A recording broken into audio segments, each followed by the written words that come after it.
Dan mereka mulai berpikir, bagaimanakah orang Kristen yang baik itu seharusnya? Tentu ini merupakan orang Kristen yang tidak pernah menikah, atau seseorang yang tidak pernah makan ini atau itu. Dengan kata lain, semakin seseorang menjadi aneh, semakin rohanilah mereka rasakan. Saudara pendengar, bersama saya Oti Priambodo dalam program Jalan 66. Senang sekali karena bisa mempersembahkan program yang memberikan pengetahuan Alkitabiah dan menyuguhkan pada kita jalan keselamatan. Pembelajaran kita kali ini terambil dari surat Rasul Paulus yang pertama kepada Timotius pada pasal yang keempat. Pak Yohanes akan membawakan sebuah tema, daya tarik yang luar biasa, yang disertai dusta. Saudara, sebagaimana yang pernah dikatakan oleh seorang reformer, kebohongan itu seperti sebuah bola salju. Semakin menggelinding, semakin besarlah bola itu. Mari kita memperhatikan bagian ini dengan seksama, supaya kita belajar untuk berhati-hati, dan supaya kita juga tidak menjadi korban selanjutnya. Saudara pendengar, seringkali kita terpukau dengan berbagai hal yang palsu dan menipu yang kita lihat di dunia ini, yang mungkin saja membuat kita terkesima. Nah, apa yang mendorong manusia untuk menyepelekan kebenaran? Hal-hal yang mendasar dan sangat esensial dalam kehidupan kita. Pada saat yang bersamaan, sangat gemar melihat kepalsuan dan hal-hal yang menipu. Saudara, manusia terpesona dengan kebohongan dan ilusi. Mungkin karena dosa, sikap kita terhadap dosa, dan kita suka melarikan diri dari realita kehidupan. Masalah-masalah yang terjadi di sini adalah sebuah realita yang terjadi di gereja-gereja yang ada dalam Perjanjian Baru. Paulus meminta Timotius untuk mengajarkan betapa pentingnya doktrin ini, mengajarkan kebenaran utama dalam kekristenan. Dan Paulus juga memberikan peringatan kepada Timotius mengenai pengajar sesat dan mengenai dusta yang mempesona yang dilakukan oleh banyak orang. Saudara, firman Tuhan pada pasal 4 menuliskan, tetapi Roh dengan tegas mengatakan bahwa di waktu-waktu kemudian ada orang yang akan murtad lalu mengikuti roh-roh penyesat dan ajaran setan-setan oleh tipu daya pendusta-pendusta yang hati nuraninya memakai cap mereka. Mereka itu melarang orang kawin, melarang orang makan makanan yang diciptakan Allah, supaya dengan pengucapan syukur dimakan oleh orang yang percaya dan yang telah mengenal kebenaran. Karena semua yang diciptakan Allah itu baik, dan sesuatu pun tidak ada yang haram, jika diterima dengan ucapan syukur, sebab semuanya itu dikuduskan oleh Allah dan oleh doa. Saudara, mari kita memperhatikan peringatan yang datangnya dari Roh Allah. Roh Kudus telah disebutkan di awal pasal ini. Paulus membuat sebuah referensi berkaitan dengan masalah-masalah yang akan menjadi sebuah realita di kemudian hari. Jadi sekarang kita akan mendengarkan sebuah ungkapan waktu kemudian. Seringkali kita membayangkan bahwa ini merupakan sesuatu yang hanya akan terjadi pada saat Yesus kembali pada zaman akhir. Namun ungkapan ini memiliki jangkauan yang lebih luas. Waktu kemudian ini telah dimulai sejak zaman Perjanjian Baru. Dan apa yang Paulus katakan di sini merefleksikan sesuatu yang merupakan sebuah realita pada masa itu. Para penyesat merupakan realita pada zaman itu dan akan senantiasa menjadi masalah di kemudian hari, khususnya di sepanjang sejarah umat manusia. Banyak orang bahkan berpikir, penyesatan ini, gagasan yang salah ini merupakan sesuatu yang dibuat oleh angan-angan manusia saja. Seakan-akan ini merupakan sebuah gagasan yang lahir dari ketidakpedulian mereka. Paulus menyatakan bahwa motivasi dari pengajaran sesat yang melencengkan doktrin yang mendasar berasal dari roh yang menyesatkan. Berbagai gagasan yang ada di dalam pikiran kita sebenarnya banyak sekali dipengaruhi oleh hal-hal yang berasal dari roh, inspirasi dari roh, dan inilah yang sebenarnya Paulus ingin sampaikan di sini. Orang-orang yang memiliki sikap-sikap seperti ini atau pengajaran salah yang seperti ini merupakan orang-orang munafik dan pembohong. Dan akal sehat mereka ini sepertinya juga tidak berfungsi dengan baik. Dan menarik sekali bahwa dengan masalah-masalah seperti ini, mungkin kita akan berpikir, apa yang Paulus sampaikan ini? Sepertinya sangat serius dan berkaitan dengan iblis dan roh-roh jahat. Dan ini mungkin merupakan sebuah pengajaran yang berasal dari dunia roh atau penyimpangan agama. Namun luar biasa sekali bahwa Paulus katakan di sini sangat bertolak belakang dengan apa yang kita pikirkan.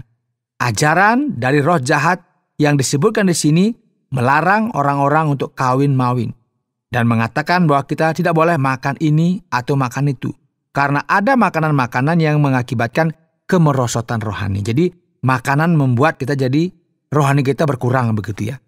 Semua makanan yang Allah ciptakan adalah untuk kita makan dengan penuh ucapan syukur. Kita tidak boleh masuk dalam asketisme seperti ini, yang merupakan doktrin yang mengatakan bahwa kita harus menghindari hal ini dan itu serta hidup dalam pantangan. Doktrin semacam ini, ajaran ini tidak berasal dari Allah. Segala sesuatu yang Allah ciptakan itu baik dan tidak ada satupun yang harus kita tolak.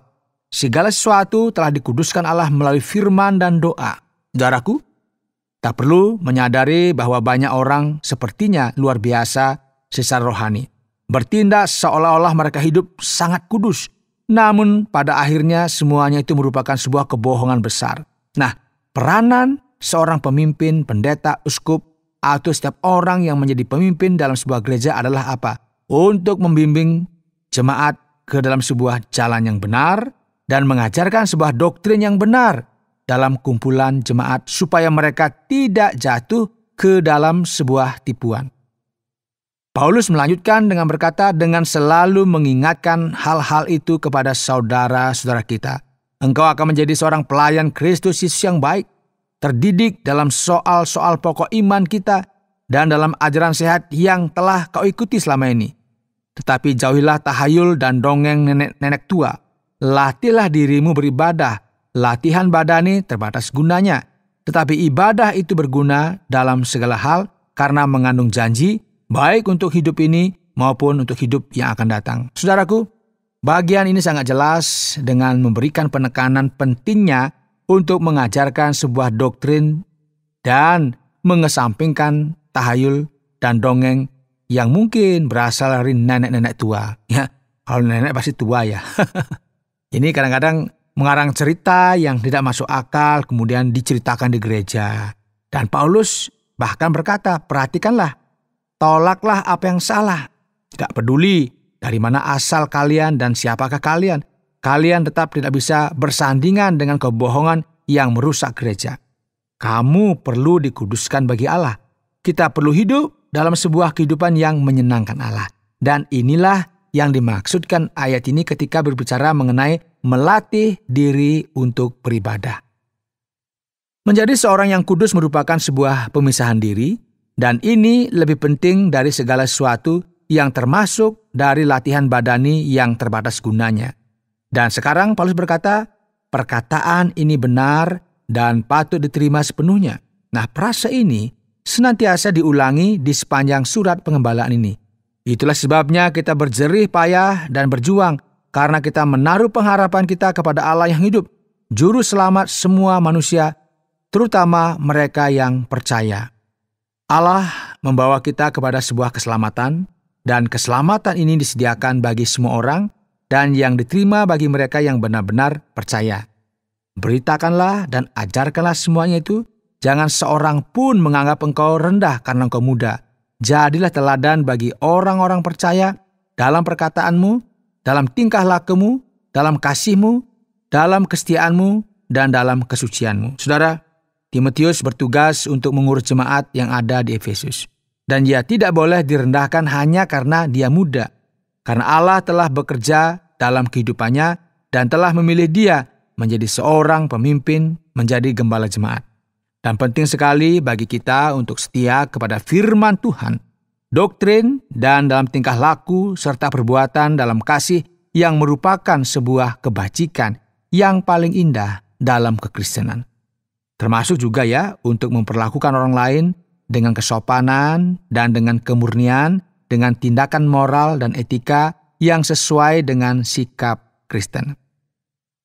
Sementara itu sampai aku datang, bertekunlah dalam membaca kitab-kitab suci, dalam membangun dan dalam mengajar. Nah, di sini kita bisa melihat pentingnya mengajarkan pesan dalam Alkitab dan mengajarkan doktrin yang benar.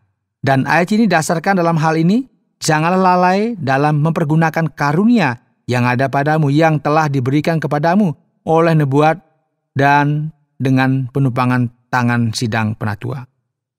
Ini merupakan sebuah referensi mengenai sebuah fakta ya, bahwa Timotius memiliki karunia untuk menjadi seorang gembala dan bahwa ia telah ditahbiskan dan dikenal oleh gereja sebagai seorang pemimpin. Saudara, Paulus mengakhiri rangkaian dari nasihat-nasihat dan peringatan-peringatan ini dengan meminta Timotius untuk rajin dalam pelayanannya, memberikan dirinya sepenuhnya kepada mereka supaya setiap orang bisa melihat kemajuannya. Paulus berkata, perhatikanlah semuanya itu, hiduplah di dalamnya supaya kemajuanmu nyata kepada semua orang. Awasilah dirimu sendiri dan awasilah ajaranmu. Bertekunlah dalam semuanya itu, karena dengan berbuat demikian engkau akan menyelamatkan dirimu dan semua orang yang mendengarkan engkau. Saudara yang dikasihi oleh Tuhan, penting sekali bagi kita untuk menghargai pengetahuan yang benar terhadap firman Tuhan. Harus diingat ya, hari-hari ini, masa kini, kita melihat banyak sekali orang yang memiliki masalah pribadi di dalam kehidupan mereka. Masalah keluarga, masalah rohani yang semakin rusak. Dan semua ini dikarenakan mereka mendengarkan pengajaran yang salah. Saudara, dalam program Jalan 66 ini, Anda kami undang untuk mendengarkan dengan teliti, dengan seksama, apa yang diajarkan oleh Paulus dan Timotius. Dan memperhatikan apa yang diajarkan di dalam firman Tuhan, memperhatikan doktrin Alkitabiah, memperhatikan kebenaran, dan tidak bercacat di dalamnya. Dan semua ini adalah supaya Anda tidak jatuh dalam daya tarik yang penuh dengan dusta. Anda sedang mendengarkan Jalan 66 dalam rangkaian pembahasan 1 Timotius pasal yang keempat yang telah disampaikan oleh Pak Yohanes dengan topik daya tarik luar biasa yang disertai dusta. Saatnya kita sampai kepada sesi tanya jawab. Dan kita akan melihat pasal yang keempat kitab 1 Timotius ini. Ayat yang pertama dimulai dengan mengatakan bahwa Roh dengan tegas mengatakan sesuatu. Nah, Pak Yohanes, apa yang ingin Paulus sampaikan dalam bagian ini? Begini Pak Oti ya, apa yang Paulus sampaikan tersebut merupakan referensi dari sebuah pewahyuan. Mungkin ini juga merupakan sebuah nubuatan yang disampaikan melalui dorongan Roh Kudus secara langsung kepadanya. Jadi dalam otoritas kerasulannya, ia berkata, perhatikanlah ini. Apa yang aku sampaikan kepadamu adalah pesan yang langsung berasal dari Allah itu sendiri. Jadi, kalian perlu memperhatikan hal ini dengan seksama. Kira-kira demikian penjelasan saya, Pak Oti. Berikutnya, Pak Yohanes. Kapankah waktu kemudian yang dimaksudkan dalam bagian ini? Apakah ini merupakan waktu yang sudah datang? Apakah ini sudah terjadi di tahun yang lalu? Atau kita perlu menantikan masa depan? Ya, ini pertanyaan yang menarik ya. Paulus memberikan sebuah pesan khusus yang berasal dari Roh Allah. Jika kita memperhatikan dari sudut pandang manusia, maka kita akan berpikir mengenai masa lampau, masa sekarang, dan masa depan. Betul ya? Nah, kata waktu kemudian dalam Alkitab dikatakan dari sudut pandang ilahi. Dan ini merupakan waktu di mana Allah akan campur tangan pada waktu yang khusus pada masa yang akan datang. Ingatlah bahwa yang jahat akan semakin jahat, namun Allah akan mengokohkan campur tangannya dalam sejarah. Jadi jika kita memperhatikan kata waktu kemudian, ini dimulai dengan kedatangan Kristus di dunia sampai pada hari ini. Penting sekali bagi kita memperhatikan hal ini. Mengapa? Karena dalam Perjanjian Baru, terkadang ketika kita membaca kata waktu kemudian, biasanya ini berbicara mengenai sesuatu yang telah terjadi pada waktu itu. Terkadang ini merupakan sebuah referensi dari sesuatu yang akan terjadi di masa depan.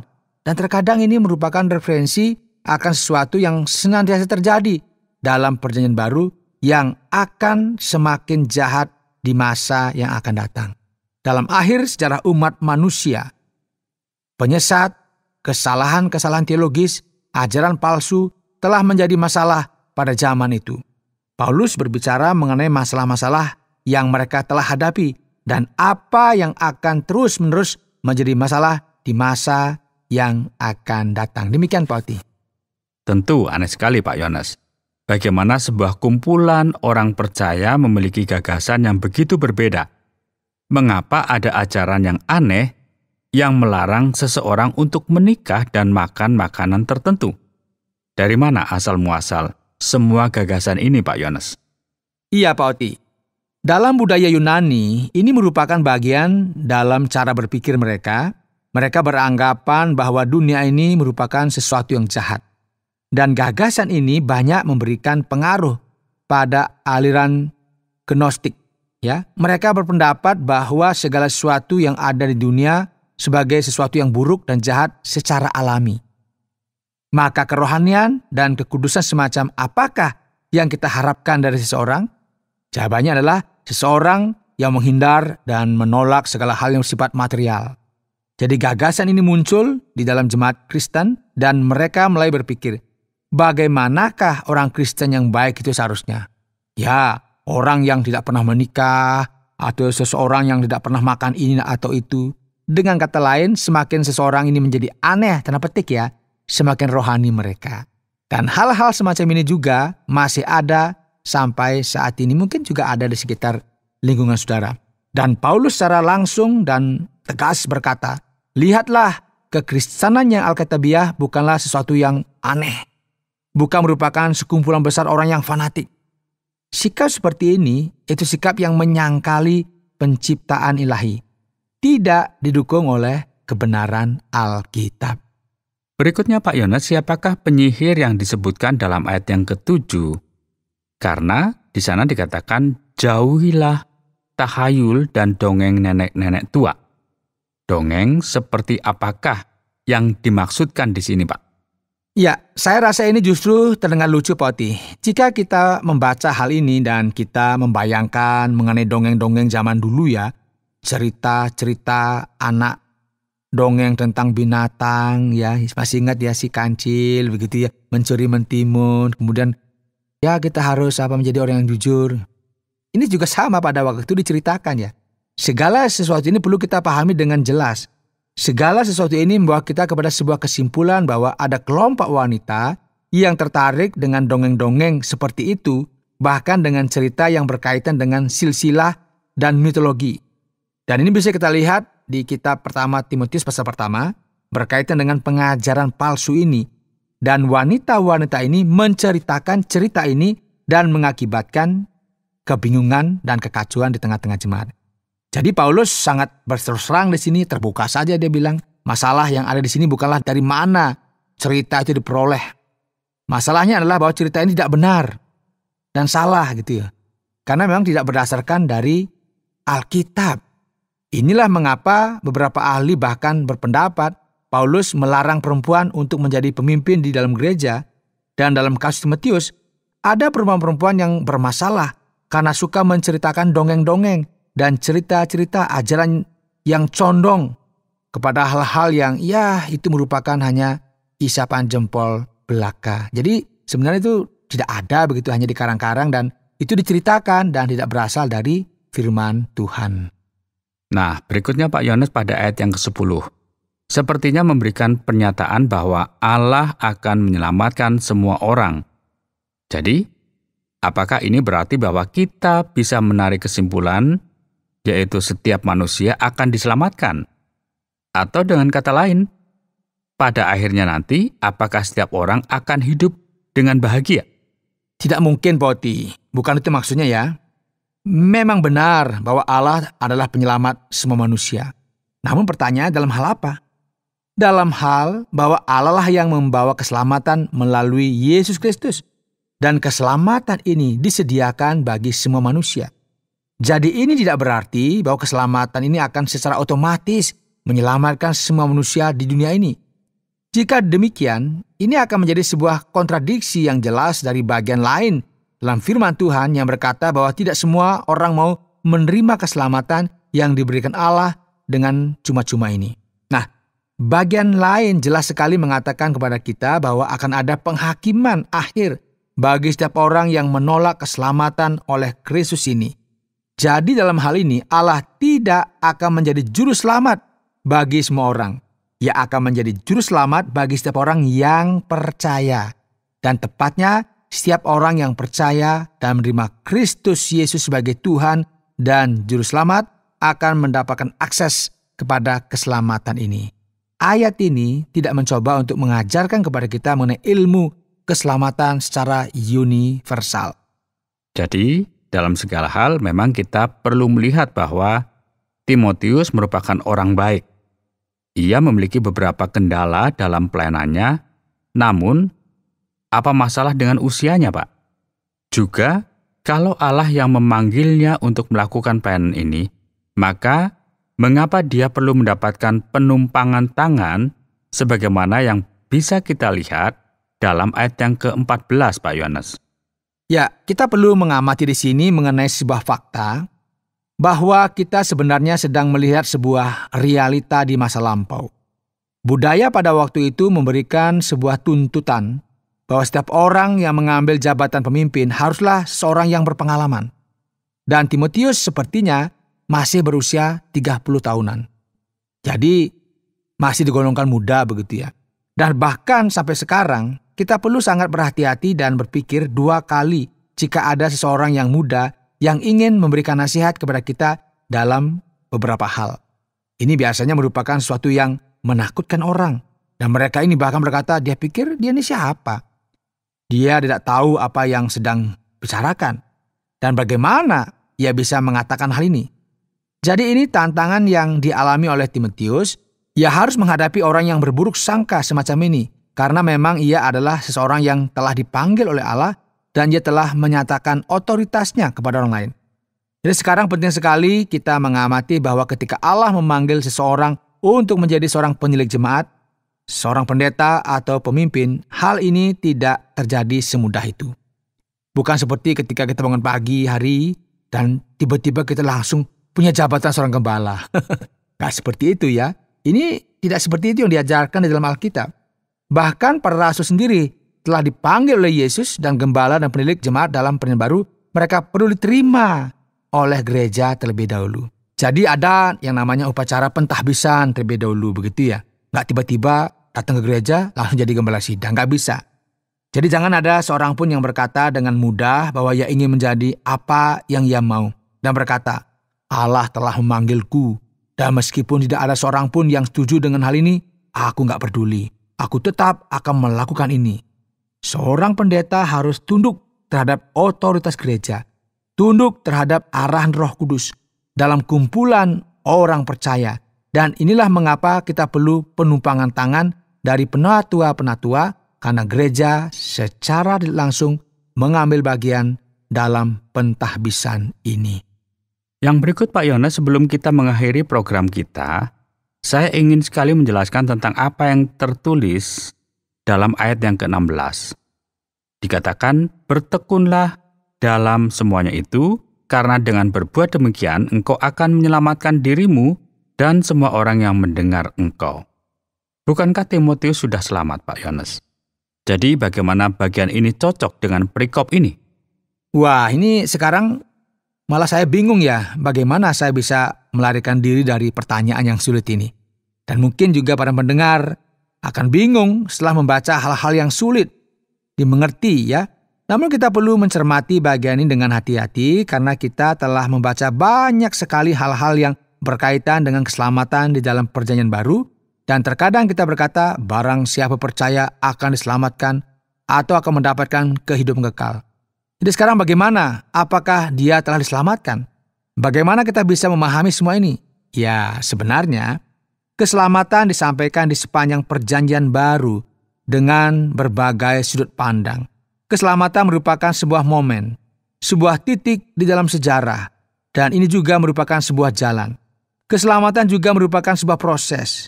Terkadang perjanjian baru memberikan fokus akan jaminan keselamatan sebagai sebuah kelahiran baru.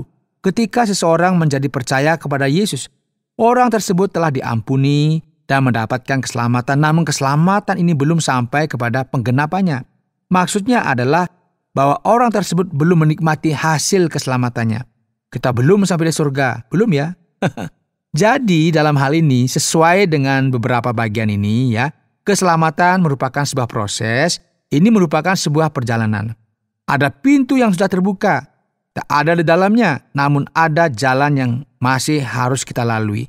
Dan karena keselamatan ini adalah sebuah proses, kita bisa melihat bahwa di dalam Alkitab ada sebuah frase yang mengatakan bahwa dengan berbuat demikian, engkau akan selamat. Nah, hal ini menunjukkan bahwa keselamatan adalah sebuah proses, dan bukan berarti bahwa Timotius belum selamat. Ia benar-benar merupakan orang Kristen, orang yang percaya kepada Yesus Kristus, yang suatu hari nanti akan menikmati keselamatan dengan penuh ketika ia sampai di akhir perjalanan hidupnya. Baik, terima kasih banyak Pak Yones. Mari kita coba untuk melihat bagaimana kita bisa menerapkan hal ini dalam kehidupan kita sehari-hari. Saudara, hari ini dalam program Jalan 66, kita telah mempelajari kitab Timotius pasal 4. Tema kita hari ini adalah daya tarik yang luar biasa yang disertai dusta. Ini merupakan gagasan yang aneh, konsep yang salah. Bahkan ada dongeng-dongeng dan cerita-cerita tentang binatang yang mencemari jemaat Kristen dalam abad pertama. Dan kita tahu bahwa ini semua benar adanya. Ilusi dan kebohongan sering sekali membuat kita terpesona. Dan hal-hal ini jugalah yang dapat menghancurkan kehidupan banyak orang. Sekarang semua ini sangat berbeda. Mari kita dengarkan kebenaran ini dan menyimpannya baik-baik dalam hati kita. Barang siapa ingin menghindar dari dusta ini dan menghindar dari siksaan ini, kita perlu belajar dengan benar apa yang diajarkan di dalam perjanjian baru. Saudara pendengar, karena waktu yang tidak memungkinkan, kita akhiri program Jalan 66 kali ini. Kami menantikan Anda untuk tetap mengikuti pelajaran berikut dalam lanjutan pembelajaran Alkitab yang memberikan pelajaran menyeluruh tentang firman Tuhan. Jika Anda memiliki pertanyaan atau berespon terhadap topik berhubungan dengan program ini, silakan menyampaikan melalui WhatsApp ke nomor 081 333 777 386. Terima kasih atas perhatian Anda.